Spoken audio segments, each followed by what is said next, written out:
तो कार्तिक का पवित्र मास चल रहा है। चतुर्मास में सबसे पवित्र मास कार्तिक का रहता है। कार्तिक के मास को बड़ी गंभीरता से लेना चाहिए। कार्तिक के मास के विषय में स्वयं ब्रह्मा जी नारद से कहते हैं ब्राह्मण हे नारद, जो व्यक्ति इस कार्तिक के पवित्र मास में कोई संकल्प नहीं लेते या भगवान श्री हरि की अर्चना नहीं करते, भगवान का ध्यान स्मरण नहीं करते, कथा स्मरण नहीं करते, ऐसे व्यक्ति त्रेत योनि को प्राप्त होते हैं।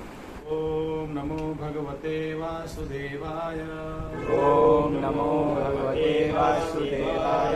ओम नमो भगवते वासुदेवाय। ओम नमो भगवते वासुदेवाय। ओम नमो भगवते वासुदेवाय। ओम नमो भगवते वासुदेवाय। नारायणं नमस्कृतं नरं चैव नरोत्तमं देवीं सरस्वतीं व्यासं ततो जयमुदीरये। नश्यप्रायेषु भद्रेषु नित्यं भागवत सेवया। भगवते उत्तमश्लोके भक्ति भवति नश्यति। कृष्णाय वासुदेवाय देवकी नन्दनाय च नन्दगोपकुमाराय गोविन्दाय नमो नमः। हरे कृष्ण। तो कार्तिक का पवित्र मास चल रहा है। चतुर्मास में सबसे पवित्र मास कार्तिक का रहता है।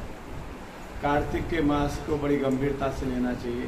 कार्तिक के मास के विषय में स्वयं ब्रह्मा जी नारद से कहते हैं ब्राह्मण हे नारद, जो व्यक्ति इस कार्तिक के पवित्र मास में कोई संकल्प नहीं लेते या भगवान श्री हरि की अर्चना नहीं करते, भगवान का ध्यान स्मरण नहीं करते, कथा स्मरण नहीं करते, ऐसे व्यक्ति त्रेत योनि को प्राप्त होते हैं। कार्तिक मास जिनको नहीं मालूम है वो ठीक है, अगर किसी को मालूम हो गया कार्तिक मास बहुत पवित्र मास है, कार्तिक मास राधा रानी को बहुत प्रिय है, तो इसे कार्तिक मास में भगवान हरि का अर्चन करना, ध्यान करना, कथा का श्रवण करना बहुत आवश्यक है। अगर कोई ऐसा नहीं करता है, कार्तिक को अवहेलना करता है, कार्तिक का अनादर करता है, तो ऐसा व्यक्ति त्रेत योनि को प्राप्त है। त्रेत योनि मतलब पशु योनि को, पशु पक्षी योनि को। तो this is very dangerous for a human being.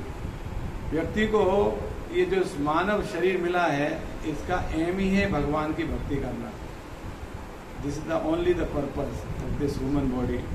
केवल ये कि यही एक भगवान ने जो शरीर दिया है, उद्देश्य हमारा एक ही है, भगवान की शरणागत होना। अंतः नारायण स्मृति, अंतः नारायण स्मृति, अंतिम समय में भगवान नारायण का स्मरण हो जाए, ये व्यक्ति को प्रयास करना चाहिए पूरे जीवन भगवान की भक्ति करनी चाहिए। तो ये जो भगवान की भक्ति का जो कार्तिक जो मास है, बहुत पवित्र मास है। इस कार्तिक के पवित्र मास में एक हम वैष्णव लोग क्या करते हैं, भगवान दामोदर को दीप प्रज्वलित करते हैं, घी का दीपक जला के भगवान के समक्ष रखते हैं। तो इसका बहुत बड़ा महत्व है। कहते हैं अगर कोई व्यक्ति कार्तिक मास में एक दीपक दान करता है, तो ऐसा जो व्यक्ति अनेक जन्मों के जो पाप है उसके वो जल के राख हो जाते हैं। एक जन्म के नहीं, अनेक जन्मों के पाप राख हो जाते हैं। भगवान कहते हैं सत्यभामा से, सत्यभामा, जो व्यक्ति किसी दूसरे के निमित्त दीप जलाता है, उस व्यक्ति का गुणगान देवता भी करते हैं। हम लोग जनरली देवताओं की गुणगान करते हैं, प्रार्थना करते हैं, भक्ति करते हैं, वर्शिप करते हैं, डेमिगॉड्स। बट देवता स्वयं देवता उस व्यक्ति की वंदना करते हैं जो कार्तिक मास में भगवान दामोदर के सामने दीप प्रज्वलित करता है और तुलसी महारानी को जल अर्पित करता है। तो तुलसी को जलदान करना और दामोदर भगवान के सामने घी का दीपक दिखाना कार्तिक मास की विशेषता है। तो भगवान पृथ्वी लोक में आते क्यों हैं? तो भगवान कहते हैं कि परित्राणाय साधूनाम विनाशाय च दुष्कृताम धर्म संस्थापना अर्थाय संभवामि युगे युगे। भगवान दो चीज बताते हैं, परित्राणाय साधूनाम, to give the pleasure of saintly person, जो साधु पुरुष है उनको आनंद प्रदान करने के लिए, परित्राण उनका कल्याण करने के लिए। परित्राणाय साधूनाम विनाशाय च दुष्कृताम, डेमन्स जो असुर प्रवृत्ति के लोग हैं उनका विनाश करने के लिए। तो असुर प्रवृत्ति के लोगों का विनाश करने के लिए भगवान को स्वयं के आने की आवश्यकता नहीं है, क्योंकि भगवान के ऐसे अनंत शक्तियां हैं, मगर मुख्यतः भगवान को 3 प्रकार की शक्तियों के विषय में कहा गया है। अंतरंगा शक्ति, बहिरंगा शक्ति, तटस्था शक्ति। अंतरंगा शक्ति इज द हिलादनी शक्ति, आध्यात्मिक शक्ति। भगवान की जो श्रीमती राधा रानी है वो अंतरंगा शक्ति प्रकार से अध्यात्म जगत का जो विस्तार है, जो हिलादनी शक्ति है श्रीमती राधा रानी। बहिरंगा शक्ति ये भौतिक जगत, इस मटेरियल वर्ल्ड, ये भौतिक जगत बहिरंगा शक्ति। और तटस्था शक्ति भी जीवात्मा, हम लिविंग एंटिटीज, हम जीवात्मा भगवान की तटस्था शक्ति है। तो ये 3 प्रकार की भगवान की शक्तियां हैं। तो भगवान की शक्तियां ही सक्षम है, जिनमें एक शक्ति है जिसको माया कहते हैं, वो है देवी दुर्गा। दुर्गा भी भगवान की एक प्रकार की शक्तियां है। एक ब्रह्म संहिता में श्लोक आता है, सृष्टि स्थिति प्रलय साधन शक्ति रेखा छाये वयस्य भुवनानि विभर्ति दुर्गा इच्छा नरूपमपि यस्य च चेष्टते सा गोविंदमादि पुरुषम तमं भजामि। ब्रह्मा जी स्वयं भगवान श्री कृष्ण की स्तुति कर रहे हैं। कब कर रहे हैं? जब भगवान श्री कृष्ण बछड़े चरा रहे थे तो ब्रह्मा जी ने देखा कि भगवान कृष्ण जो बालक हैं क्या कर रहे हैं, अपने साथी जो सखा थे, ग्वाल सखा, उनके झूठे हाथ से ले लेकर सबसे खा रहे थे। तो ब्रह्मा जी ने ऊपर से देखा कि नारायण तो आने वाले थे द्वापर के अंत में, उन्होंने कहा था मैं गोकुल में प्रकट होऊंगा, मगर ये बालक तो नारायण नहीं हो सकता, क्योंकि नारायण को तो ऋषि मुनि हजारों वर्ष तक ध्यान करते हैं तब नहीं प्राप्त कर पाते। ब्राह्मण लोग शुद्ध मंत्रों से उच्चारण करते हैं भगवान को भोग लगाने के लिए, तो भगवान भोग स्वीकार नहीं करते, और ये झूठे हाथ से लेके खा रहे हैं, ये कैसे भगवान हो सकते हैं?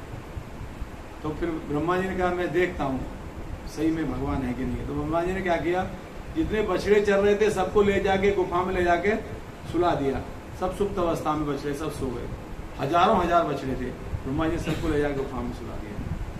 तब भगवान कृष्ण के सखा कहने लगे बछड़े कहाँ गए, हमारे बछड़े कहाँ हैं? कृष्ण बोले तुम बैठो, नाश्ता करो, कलेवा करो, मैं ढूंढ के लाता हूँ। भगवान कृष्ण ढूंढने चले गए। और देखिए भगवान जो अनंत कोटि ब्रह्मांड के नायक है, भूत भविष्य वर्तमान सब कुछ भगवान को पता है, मगर भगवान यहाँ ऐसी लीला कर रहे हैं कि जैसे बछड़े खो गए और भगवान ढूंढ रहे हैं। भगवान को सब पता था क्या हो रहा है, ब्रह्मा जी क्या कर रहे हैं भगवान जानते थे। तब भगवान ढूंढ रहे हैं बछड़ों को, तो भगवान उधर बछड़ों को ढूंढने गए, इधर ब्रह्मा जी ने सब जितने ग्वाल सखाते सबको उनको गुफा में सुला दिया, सब सो गए, सब छुपा दिए। भगवान लौट गए तो ग्वाल भी नहीं है, बछड़े भी नहीं और ग्वाल भी नहीं है। तो भगवान ने क्या किया, अपने ही शरीर से विस्तार करके, एक्सपेंड करके, उतने ही हजारों हजार बछड़े और उतने ही ग्वाल उन्होंने अपने शरीर से प्रकट कर दिए, स्वयं हूबहू वैसे ही। क्यों ऐसा कर दिया? क्योंकि जब भगवान कृष्ण यशोदा मैया के घर में यशोदा मैया की सेवा लेते थे, तो बाकी जो वयोवृद्ध गोपियां थी वो सोचती थी कि यशोदा कितनी भाग्यवान है, देखो इसके घर में कितना सुंदर सा बालक है और इसकी सेवा करने का इसको अवसर प्राप्त हो रहा है। काश हमारे घर में भी ये जन्म लिया होता तो हम भी इसको ऐसी सेवा करते। तो भगवान उन बच्चों के रूप में, उन गोपियों के बच्चों के रूप में भगवान इसलिए एक्सपेंड हो गए कि उन गोपियों से डायरेक्ट सेवा स्वीकार करने के लिए उनकी इच्छा थी। और सेम वैसे ही जो गाय थी, गाय विचार करती थी कि यशोदा मैया के स्तन से कृष्ण दूध पीते हैं, काश हमारे भी कभी स्तन से भगवान दूध पीते। तो भगवान बछड़ों के रूप में एक्सपेंड हो गए ताकि सब गायों से दूध पिया भगवान ने। तो ये भगवान की लीला है। तो भगवान कहते हैं परित्राणाय साधु नाम। तो भगवान आते ही हैं अपने भक्तों को आनंद प्रदान करने के लिए। दुष्टों को विनाश करने के लिए भगवान को आने की आवश्यकता नहीं है। ये भगवान है सो मेनी पोटेंसी, बहुत सारी शक्तियां हैं भगवान के पास, तब किसी से भी भगवान किसी को भी मार सकते हैं। मगर भगवान आते हैं अपने सखाओं के साथ खेलने के लिए, यशोदा मैया की डांट खाने के लिए और नंद बाबा की जूती सर पर उठा के ले जाने के लिए। जो बालक ऐसा 7 वर्ष का बालक गोवर्धन उठा सकता है, नंद बाबा की जूती नहीं उठ रही है उससे हाथ में, वो सर पर रख के लेके आ रहा है। तो ये सब करने के लिए भगवान आते हैं। तो भगवान कहते परित्राणाय साधु नाम, तो साधुओं को कृपा प्रदान करने के लिए। तो भगवान इसलिए आते हैं। आज भगवान यहाँ पे उपलब्ध हैं, किस रूप में है? भागवत के रूप में। भागवत भगवान, भागवत ग्रंथ है, ग्रंथ भागवत, ग्रंथ भगवान है। तो दो प्रकार के भागवत है, भक्त भागवत और ग्रंथ भागवत। तो भगवान भागवत के रूप में भी आज प्रकट है। भागवत कुछ और नहीं है, सीधा भगवान का रूप है।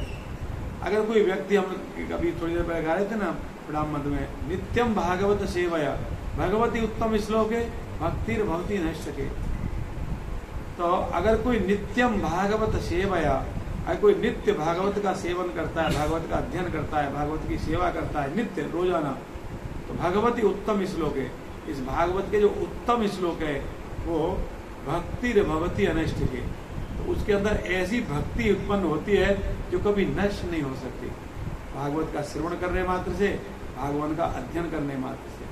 तो भागवत ऐसा ग्रंथ है। तो इस कलयुग में भगवान ने हम लोगों को बहुत सारी छूट दे दी है। अब देखते हो दीपावली पे सब बड़े बड़े होर्डिंग लगा देते हैं, 40% डिस्काउंट, 60% डिस्काउंट, 80% तक डिस्काउंट। भगवान ने कलयुग में ऐसे ही डिस्काउंट के बैनर बहुत सारे लगा के रखे हुए, 60%, 70%, 80%। ये यथा माम प्रपद्यन्ते तास्ते भजाम्यहम्। भगवान कहते हैं भगवद्गीता, ये यथा माम प्रपद्यन्ते, जो व्यक्ति जितना मेरे शरणागत है मैं उसके सामने उतना ही प्रकट होता हूँ। आप जितने भगवान के शरणागत हैं, भगवान आपके सामने उतने ही प्रकट हो जाएंगे। कई लोगों को ऐसा जीवन में ऐसा हादसा होता है कि एकदम मौत जिनको छू के चली जाती है। कई बार ऐसा होता है, कौन बचाता है? भगवान ही रखते हैं। भगवान कहते हैं योग क्षेम वहां में हम, भगवान गीता में कहते हैं योग क्षेम वहां में हम।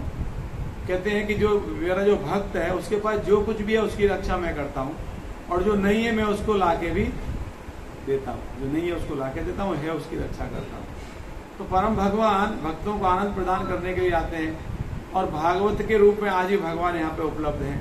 अगर हम भागवत का श्रवण करेंगे तो भगवान के प्रति हमारे हृदय में प्रेम जागृत होगा। जो सुप्त अवस्था में हमारे सबके अंदर भगवान के प्रति प्रेम है, because we are the part and parcel of supreme personality of God है। हम भगवान के अंश हैं। भगवान गीता में कहते हैं मामंसो जीवलोके जीवभूते सनातन है। We are the part of parcel of supreme personality. भगवान के अंश हैं हम सभी जीवात्मा, भगवान के अंश हैं, मामंसो। तो भगवान कहते हैं कि जो हम भगवान के अंश हैं, और जो भगवान के प्रति हमारा जो कर्तव्य हम उसको भूल गए, भगवान के प्रति हमारा प्रेम हमको भूल गए, सुप्त अवस्था में प्रेम, उसी प्रेम को जागृत करने के लिए भगवान प्रकट होते हैं हमारे साथ लीला करने के लिए। आज वही भगवान की सब लीला भागवतम में उपलब्ध है। अगर हम भागवत पढ़ते हैं, भगवान की लीलाओं को पढ़ते हैं, तो हमें लगता है कि अभी हमारे सामने अभी हो ही रहा है, घट रहा है ये घटना, ऐसा हमें लगता है। हम तो उस समय पर उपलब्ध नहीं होंगे, होंगे भी तो बड़ी निम्न योनियों में होंगे, नहीं तो भगवान के धाम चले गए होते। अगर वो समय हम द्वापर के लास्ट में होते, भगवान के धाम में होते, भी यहाँ नहीं होते, होंगे तो हम बहुत निम्न योनियों में होंगे। मगर भगवान ने हमें अब भी अवसर उपलब्ध कराया है भागवत के रूप में। अगर कथा का श्रवण करते हैं, भगवान की कथा का श्रवण करते हैं, तो भगवान के प्रति हमारा सुप्त प्रेम जागृत हो जाएगा, जो बहुत आवश्यक है। कहते हैं जो नवदा भक्ति है, 9 प्रकार की भक्ति है, उसमें पहला जो सोपान है, पहली जो सीढ़ी है वो श्रवणम है। श्रवणम कीर्तनम विष्णु ईश्वरम पाद सेवनम वंदनम दास्यम साख्यम आत्मनिवेदनम। 9 प्रकार की सीढ़ी है श्रवणम। तो सबसे पहले श्रवण, हियरिंग, सुनना। जब भगवान की कथा वो सुनेंगे तो भगवान के प्रति हमारे हृदय में प्रेम जागृत होगा, जो सुप्त अवस्था में वो जागृत हो जाएगा। तो भगवान आते ही इसलिए है कि अपने भक्तों के साथ वो आदान प्रदान करने के लिए। भगवान जान के अपने सखाओं से हार जाते थे। शर्त क्या रहती थी? जो जीतेगा वो कमर पे बैठेगा, जो हारेगा वो कमर पे बिठाएगा। भगवान जानबूझ के अपने सखाओं से हार जाते थे और अपने सखाओं कमर पे बिठा के लेके जाते थे। ये करने के लिए भगवान आते थे यहाँ पे। भगवान गोवर्धन को उठा सकते हैं, भगवान इंद्र का मान भंग कर सकते हैं, इंद्र का घमंड तोड़ सकते हैं, मगर अपने सखा से जीत नहीं सकते, उससे हार जाते। इसलिए क्योंकि उसको आनंद प्रदान करने के लिए इस समय भगवान को आनंद है। इसलिए भगवान श्री कृष्ण स्वयं कलयुग में आज से 500 वर्ष पूर्व चैतन्य महाप्रभु के रूप में प्रकट हुए। इसलिए प्रकट हुए, भगवान जानना चाहते थे कि राधा को ऐसा क्या आनंद प्राप्त होता है मेरी सेवा करने में, हमेशा मेरी सेवा में लगी रहती है, क्या इसको आनंद प्राप्त होता है, क्यों मेरा इतना सेवा करती है। तब भगवान ये जानना चाहते, तो भगवान ने क्या किया, राधा रानी का भाव चुराया और राधा रानी की अंग कांति चुराई चैतन्य महाप्रभु के रूप में। जैसे राधा रानी कैसी है, तप्त कांचन गौरांगी राधे वृंदावनेश्वरी प्रसभान सुते देवी प्रणमामि हरि प्रिय। तप्त कांचन गौरांगी, तप्त मतलब पिघला हुआ, कांचन मतलब सोना, सोना पिघला हुआ कैसा कलर होता है, गौरांगी। उनका गौर अंग ऐसा है उनका राधा रानी का जैसे पिघला हुआ सोना, तप्त कांचन गौरांगी। तो उसी राधा रानी के वर्ण को लेके और राधा रानी के भाव को लेके चैतन्य महाप्रभु के रूप में भगवान श्री कृष्ण प्रकट हुए, ये जानने के लिए कि भक्त के रूप में क्या आनंद प्राप्त होता है मेरी सेवा करने में। जैसे राधा तो हमेशा मेरी सेवा में लगी रहती है, राधा 24 आवर ये प्लानिंग करती थी भगवान कैसे खुश होंगे, भगवान को क्या चीज अच्छा लगती है, क्या करना चाहिए भगवान को खुश करने के लिए, 24 आवर ये सोचती थी। तब भगवान चैतन्य महाप्रभु के रूप में प्रकट हुए और उन्होंने फिर क्या किया, सभी भक्तों को वही सिखाया कि किस प्रकार से भगवान को प्रसन्न करने के अलावा हमारा दूसरा कोई कार्य ही नहीं होना चाहिए जीवन में। हमारा एक ही कार्य होना चाहिए, कैसे भगवान प्रसन्न होते हैं। क्योंकि अगर हम अपने इंद्रियों को संतुष्ट करने का प्रयास करते रहेंगे, हमारी जो ज्ञान इंद्रिया कर्म इंद्रियां हैं, इनको हम तुष्ट करने का प्रयास करते रहेंगे तो ये कभी तुष्ट नहीं होंगे। इसको कहते हैं, ग्रंथों में कहते हैं, जैसे आग पे अब घी डालोगे आग बुझेगी नहीं, हो सकता है कुछ समय के लिए आपको लगे कि आग बुझ गई है, मगर वापस फिर प्रज्वलित हो जाएगी और जोर से प्रज्वलित हो जाएगी। तो ऐसे हमारे सेंसेस हैं, सेंस ग्रेटिफिकेशंस, हमारे जो सेंसेस हैं, it will not be satisfy at all, कभी संतुष्ट नहीं हो सकते। इसलिए व्यक्ति कभी धन से संतुष्ट हुआ है क्या कोई, नेवर, कभी संतुष्ट नहीं होगा।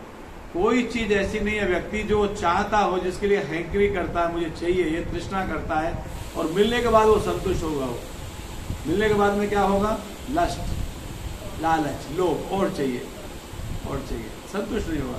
संतुष्ट कब होगा व्यक्ति, संतुष्ट कब होगा, जब भगवान की सेवा करेगा संतुष्ट होगा, और कोई दूसरा रास्ता नहीं है। भगवान की सेवा करने मात्र से अगर कोई भगवान को प्रसन्न करता है तो समस्त संसार प्रसन्न हो जाता है। कहते हैं जैसे पेड़ की जड़ में पानी डालने से पूरा पेड़ हरा भरा हो जाता है, ठीक उसी प्रकार अगर कोई भगवान के शरणागत हो गया, भगवान को प्रिय हो गया, वो सबका प्रिय हो जाता है, सब उससे संतुष्ट हो जाते हैं। तो एक है साध है सब सद है, सब साध है सब जाए, रहीमन साध है मूल को, फूल है फल है अघाय। तो अगर जड़ में पानी दोगे तो फल फूल अपने आप में आ जाएंगे। अगर भगवान कृष्ण प्रसन्न हो गए हमसे तो सब कोई प्रसन्न हो जाएगा, और भगवान प्रसन्न नहीं है तो हम किसी को प्रसन्न कर ही नहीं सकते। किसको प्रसन्न, आप एक व्यक्ति को प्रसन्न नहीं कर सकते। अब जितना उसको एक्सपेक्टेशंस पूरे करोगे उसके एक्सपेक्टेशन बढ़ते जाएंगे आपके प्रति। नो व्यक्ति कैन, कोई नहीं कर सकता। तो एक ही तरीका है, क्या है, भगवान के शरण। भगवान कहते हैं ये था माम प्रपद्यन्ते तास्ते भजाम में हम। तो भगवान उन्हीं लोगों के साथ रेसिप्रोकेट करते हैं, आदान प्रदान करते हैं जो भगवान के शरणागत होते हैं, भगवान की भक्ति करते हैं उन्हीं के सामने। तो भगवान कहते हैं ना हम जानाति मूढ़ा, कौन सा है वो शब्द, क्या है वो, मतलब मूर्ख व्यक्ति मुझे जान नहीं पाते। क्या कहते हैं भगवान, उनके समक्ष में मेरी माया के पर्दे के पीछे छिप जाता हूं। भगवान को मूर्ख व्यक्ति जान नहीं पाते, मूढ़ा। अभी जानाती माँ मूढ़ा, अभी जानती माँ मूढ़ा, अभी जानते मतलब नहीं जानते, माँ मतलब मुझे, मूढ़ा मतलब मूर्ख व्यक्ति। मूर्ख व्यक्ति मुझे नहीं जानते। वो क्या समझते हैं, कृष्ण भी एक हमारे जैसे ही साधारण व्यक्ति है, थोड़ा उसमें कुछ एक्स्ट्रा ऑर्डिनरी उसके अंदर थोड़ा गुण थे और थोड़ा कुछ जादू साधु जानता था। दुर्योधन भी क्या समझता था, दुर्योधन कहता था कृष्ण में क्या आता है, जादू आता है इसको, परम भगवान नहीं मानता था। इसलिए भगवान प्रकट होके भी दिखते नहीं है, सामने प्रकट होके भी नहीं दिखते हैं। जब भगवान ने अपना विश्व रूप दिखाया था, जब विराट रूप दिखाया था, दुर्योधन के यहाँ भगवान एक्सपेंड हो गए थे, बहुत विशाल रूप हो गया था दुर्योधन के असेंबली में। तो क्या हुआ था, जब भगवान संधि प्रस्ताव लेके गए थे तो दुर्योधन ने क्या प्लान किया था कि उसको यहाँ पे अरेस्ट कर लेंगे, गिरफ्तार कर लेंगे। सिपाहियों को लगा दिया था कि जैसे मैं इशारा करूं तुम तुरंत आ जाना, तुरंत बांध देना उसको। यही खेल खत्म कर देते हैं, ना रहेगा बांस ना बजेगी, खत्म। कृष्ण खत्म कर देंगे तो अर्जुन तो अपने आप ही खत्म समझेगा, कृष्ण के ऊपर ही कूदता है ना वो, कृष्ण को हम अरेस्ट कर लेंगे। और ये बात बता दी थी भगवान को। तो भगवान ने हंस के कहा था कि मुझे कोई बांध नहीं सकता यशोदा के अलावा। यशोदा नहीं बांधा था, जो को बांध दिया नहीं इसमें फोटो में। बोले यशोदा के अलावा मुझे कोई दूसरा, मैया के अलावा मुझे कोई बांध नहीं सकता, तो चिंता मत करो। बोले आपको बांध लेंगे। बोले कोई बात नहीं, मैया के अलावा और कोई मुझे बांध नहीं सकता। भक्त के बस में हो जाते हैं भगवान। यशोदा ने बांध दिया था। तो जब भगवान अपना रूप प्रकट किए, सिपाही जब घेरने को आए तो भगवान अपना एक रूप एक्सपेंड किए, तो किसी को नहीं दिखे, न दुर्योधन को, न दुशासन को, न उसमें कर्ण को, जितने भी उनके महारथी जितने कौर थे किसी को नहीं दिखे। तो मुल्क से 4 से 5 व्यक्ति देख पाए। पितामह भीष्म देख पाए, द्रोणाचार्य देख पाए, कृपाचार्य देख पाए। संजय तो व्यासदेव के द्वारा दृष्टि प्रदान करने पे युद्ध का आंखों देखा हाल बताए थे। कुछ व्यक्ति देख पाए। क्यों देख पाए? क्योंकि भगवान में उनकी श्रद्धा थी। तो जिनकी श्रद्धा भगवान में होती है वही भगवान को प्राप्त कर पाते हैं, नहीं तो भगवान को प्राप्त नहीं कर पाता। तो भगवान को दूसरा कुछ चाहिए भी नहीं। भावग्राही है भगवान। भगवान को भाव ही चाहिए। जैसे आप देखते हो भागवतम में प्रसंग आता है, भगवान को दुर्योधन ने कहा था कि मेरे घर पे भोजन करना, मेरे घर पे आना। इसलिए कहा था कि मेरे घर पे आएंगे, अच्छी खातिर करूंगा, तो हो सकता है ये इनका मन बदल जाए और मेरी तरफ आ जाए, अर्जुन को छोड़ देंगे। भगवान तो समझ गए थे। भगवान कह लगे दुर्योधन, भोजन 2 प्रकार से किया जाता है, या तो व्यक्ति को भूख लगी हो, या तो खिलाने वाले का प्रेम हो, और यहाँ दोनों ही चीज़ नहीं है। मुझे भूख नहीं है, तेरा प्रेम नहीं है, इसलिए मैं तेरे यहाँ नहीं आऊँगा। कहाँ गए? विदुर के घर गए। विदुर के घर में गए। काकी बोले, काकी भूख लगी है, कुछ खिला। बोले क्या खिलाऊं, कोई घर में तो कुछ है ही नहीं, पूरा दोपहर के समय में क्या मिलेगा, बर्तन धोकर रख दिए सब। ढूंढने लगे तो केले का पैकेट वो मिल गया, केले का गुच्छा है। केला उठा के ले, बोले बैठ जा, बैठ जा। बिठा लिया। बड़े भाव में आ गई, कृष्ण मेरे यहाँ खाने आया है। तो केला छीलती थी और छिलका कृष्ण को पकड़ाती थी और गूदे को बाहर फेंकती थी। तो ये नहीं मालूम क्या कर रही हूँ। भगवान कृष्ण छिलका लेते थे और छिलका ही खा लेते। और विदुर आए।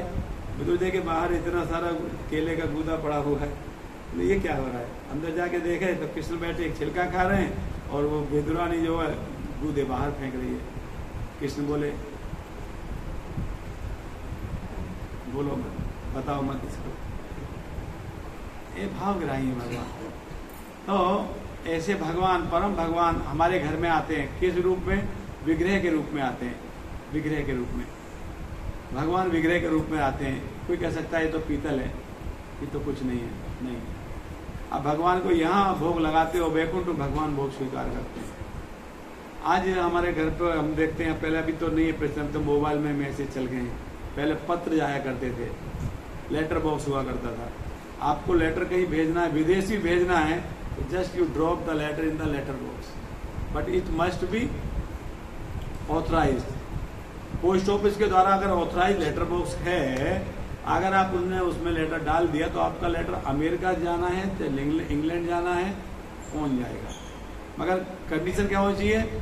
लेटर बॉक्स ऑथराइज होना चाहिए पोस्ट ऑफिस डिपार्टमेंट की तरफ से। ठीक उसी प्रकार से जिनको हम पीतल कहते हैं, अगर वो ऑथराइज है, अगर वो डीटी है, अगर उनकी स्थापना हुई है, अगर हमारा उनमें श्रद्धा है, उनको लगाया हुआ भोग हमारा वैकुंठ पहुंच जाएगा। जैसे किसी भी लाल कलर के बॉक्स में लेटर डालेंगे तो नहीं पहुंचेगा, और 4 बॉक्स टंगे हुए हैं, किसी में भी कोने कोने पर टंगे, किसी में लाल बॉक्स में डाल देंगे तो सालों साल वहीं पड़ा रहेगा। मगर जो पोस्ट ऑफिस ने ऑथराइज किया है, ये हमारा लेटर बॉक्स है, इसमें आप डालोगे तो हम लेके जाएंगे, उसमें आप डालो लेके चले जाएंगे। तो भगवान ने ऑथराइज किए कुछ विग्रह, आप उन विग्रह को भोग लगाओगे तो भगवान स्वीकार करेंगे। अब तो विग्रह कैसे होने चाहिए? तो विग्रह के अंदर आपकी श्रद्धा होनी चाहिए। विग्रह आपको किसी के द्वारा दिया गया भी होना चाहिए। जैसे कई बार अपने घरों में अपनी दादी बाबा विग्रह सौंप के जाते हैं, वो शरीर छोड़ने के पहले दे देते हैं, तो चले भी गए तो उनको उनके दूसरे बच्चे जो सेकंड जनरेशन है उनकी केयर करती है। आज हमारे भक्त हैं मयूर प्रभु, उनके घर में जो लड्डू गोपाल हैं, उनके पिताजी की जो दादी थी वो सेवा करती थी, वो वृंदावन से लाई थी। 4 पीढ़ी से चले आ रहे हैं, उनके घर में आज भी है। तो ऐसे जो विग्रह होते हैं उनकी सेवा करते हैं, भगवान स्वीकार करते हैं। दूसरा जो ये विग्रह हैं, विग्रह जब हमारे आचार्य स्थापित करते हैं, हम देखें हमारे वैष्णव जो हमारी कल्चर है, हमारे एक आचार्य दूसरे आचार्य को विग्रह दिए हैं।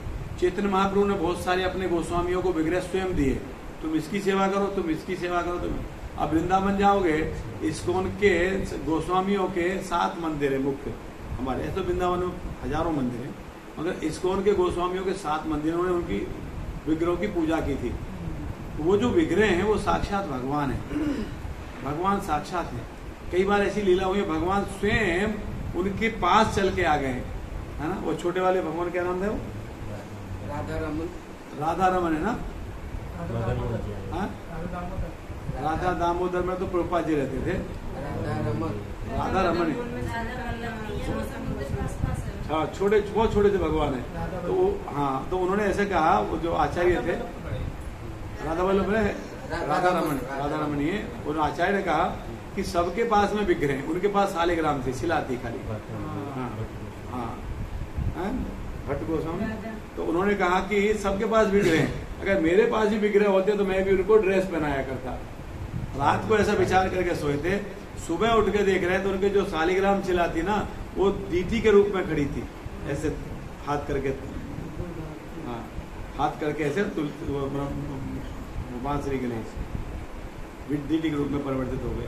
तो ये विग्रह साक्षात, ये क्या है? भगवान अब वहां से सेवा लेने के लिए आते हैं। तो मनुष्य जीवन का हमारा कर्तव्य यही है कि हमें भगवान की भक्ति करनी चाहिए। बाकी हम लोग खाना पीना सोना तो हमने पशु योनि में भी किया है, अभी भी वही कर रहे हैं। मात्र हमारे अंदर एक ही अंतर है पशु में मनुष्य में, कि हमारी चेतना का जो स्तर है वो ऊंचा है, पशु का निम्न है। पशु नहीं जान सकता क्या करना चाहिए क्या नहीं करना चाहिए, मगर हम भी अगर नहीं जान सकते मनुष्य जीवन पाके, तो फिर हमें और पशु में कोई अंतर नहीं है। हमारा ये ह्यूमन बॉडी इसलिए मिली है।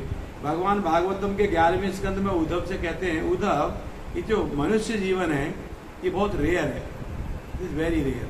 84 लाख प्रकार की योनियों के बाद किसी को मनुष्य का जीवन प्राप्त होता है। कहते हैं मनुष्य जीवन एक नाव के समान है। नाव, अगर नाव है आपके पास में, मंद हवा चल रही है, नाव खेने वाला कोई व्यक्ति है नाविक, तो आपको नदी को पार करने में आपको कोई कठिनाई होगी नहीं। कहते हैं कि जो मनुष्य का जीवन है, हमें मिला, मनुष्य की बॉडी मिला है, this is just like a boat, नाव के समान है। और जो साधु हैं, जो संत हैं, जो गुरु हैं, वो किस प्रकार से हैं? जैसे हमारे नाविक की तरह उनको रास्ता दिखा रहे हैं। और जो शास्त्र हैं, जो ग्रंथ हैं, वो मंद हवाओं के जैसे एक सुटेबल, एक मंद हवा चल रही है ताकि नाव खेने में आसानी हो जाए। तो जो सब परिस्थिति कैसी है? अनुकूल परिस्थिति है। साधु हैं, ग्रंथ हैं, मनुष्य का देह मिला है, ये सब अनुकूल परिस्थिति होने के बावजूद में भी कोई व्यक्ति इस भवसागर को पार करने का प्रयास नहीं कर रहा है, इस भवसागर में ही पड़े रहना चाहता है, तो ये क्या मूर्खता है, फुलिशनेस। सब कुछ होते हुए भी मनुष्य का देह मिल गया है, तो भगवान के धाम जाने का प्रयास करना चाहिए भक्ति करके। तो इसलिए कार्तिक के पवित्र मास में ये दीपदान का प्रचलन है। तो हमारा एक ही उद्देश्य होना चाहिए, कैसे भगवान के हम भक्ति में संलग्न हो, कैसे भक्ति करें। बिकॉज भगवत गीता के 2 नंबर अध्याय के 66 नंबर श्लोक में भगवान बताते हैं, वन कैन बी हैप्पी, कौन व्यक्ति, एक व्यक्ति सुखी कब हो सकता है। तो ये बता के हम वाणी को विराम देंगे। बहुत सुंदर श्लोक है। भगवान कहते हैं कि कोई व्यक्ति बुद्धिमान हो सकता है, मगर अगर वो बुद्धिमान व्यक्ति सतोगुणी नहीं है, he is not in mood of goodness, अगर सतोगुणी नहीं है वो व्यक्ति, तो he may be intelligent। अगर वो व्यक्ति सतोगुणी नहीं है तो वो जो बुद्धि है उसकी, वो ट्रांसेंडेंटल नहीं है, दिव्य नहीं है। बुद्धि बुद्धिमान है, बुद्धि दिव्य नहीं है। और जिसकी बुद्धि दिव्य नहीं है, उस व्यक्ति का मन स्थिर नहीं रहता, और जिसका मन स्थिर नहीं रहता उसके जीवन में शांति नहीं रहती। और भगवान कहते हैं अशांतस्य कुतो सुखम, अगर जीव व्यक्ति अशांत है तो फिर सुख कैसे हो सकता है। तो सुख कहाँ से रिलेट हो रहा है? स्पिरिचुअलिटी से, भगवान की भक्ति से। भगवान कह रहे हैं सुख कब मिलेगा? जब जीवन में शांति होगी। शांति कब होगी जीवन में? जब मन शांत होगा, माइंड विल बी स्टडी, मन शांत होगा। मन कब शांत होगा? जब बुद्धि दिव्य होगी। तो बुद्धि दिव्य होगी उस व्यक्ति की। बुद्धि कब दिव्य होगी? जब व्यक्ति सतोगुणी होगा, जब भगवान की भक्ति कर रहा होगा, स्पिरिचुअलिटी में होगा, व्यक्ति अध्यात्म से जुड़ा होगा। कोई व्यक्ति बुद्धिमान हो सकता है ओसामा बिन लादेन भी बुद्धिमान था, अमेरिका के साथ इतना बड़ी गवर्नमेंट के साथ में टक्कर ले रहा था, उसका कैसा कार्य कर रहा था, बुद्धि थी, बहुत इंटेलिजेंट था। उसके जितने जो पायलट थे, 5-5 प्लेन उसने हाईजैक किए थे, वो व्यक्ति कोई ऑर्डिनरी व्यक्ति थे, दे वर इंजीनियर, पायलट थे, वो हाईली क्वालिफाइड, बुद्धि थी, मगर कैसा कार्य कर रहे थे, डिस्ट्रक्टिव कार्य कर रहे थे, विध्वंसात्मक कार्य कर रहे थे। तो बुद्धि होना बड़ी बात नहीं है, बुद्धि का दिव्य होना बड़ी बात है। बुद्धि कब दिव्य होगी, जब कोई व्यक्ति भगवान की भक्ति करेगा। अब व्यक्ति इंटेलिजेंट हो सकता है, ही कैन अर्न मनी, पैसों का पहाड़ लगा सकता है वो, मगर जीवन में शांति नहीं रहेगी। तो जीवन में शांति नहीं रहेगी तो ऐसे पैसे का पहाड़ का क्या करना है, कोई काम का नहीं है। तो everyone is running for happiness, हर व्यक्ति के लिए भाग रहा है सुख के लिए, मगर ये नहीं जान पा रहा है कि सुख कहाँ से मिलेगा। सुख कब मिलेगा, जब कोई भगवान के शरणागत होगा तभी सुख मिलेगा, नहीं तो सुख मिलेगा नहीं। हरे कृष्णा। श्री प्रभुपाद की जय।